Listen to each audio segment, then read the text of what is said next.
Ini dia cara jaring ikan di laut.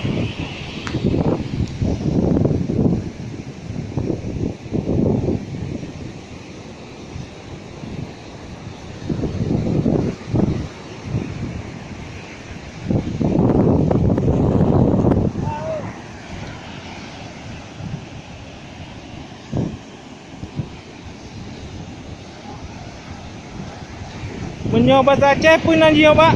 Jaring. Jaring oh. Jaring.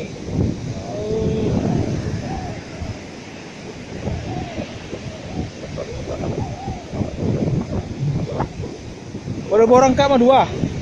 Dua. Hmm.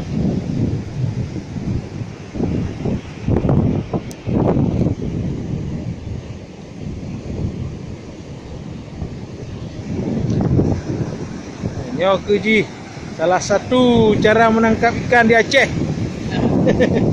Memakai jaring. Ya? Di pinggir pantai. Ya.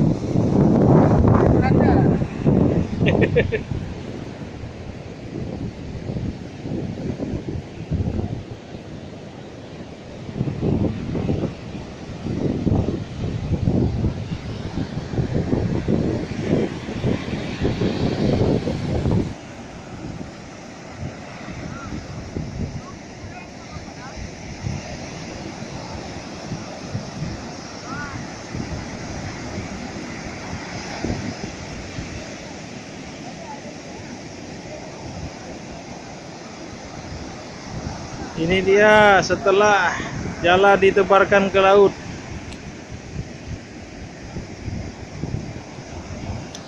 Ini bersama dengan Pak Agus yang sudah malam melintang di dunia jaring, jala menjala ya.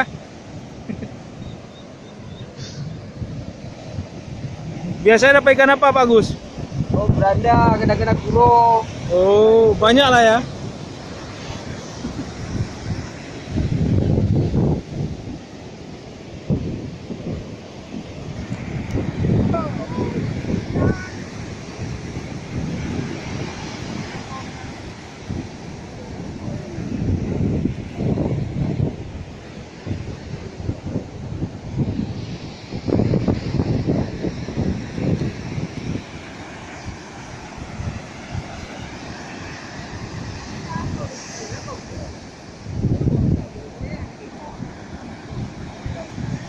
Beginilah cara menjala ikan.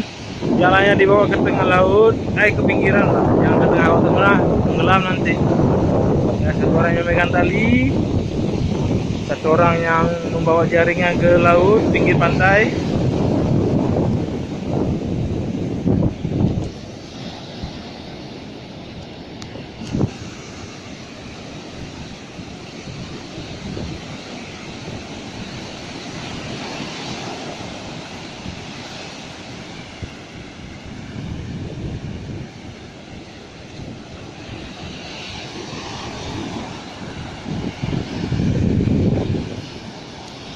Jangan dicoba, ini dilakukan oleh para profesional ya.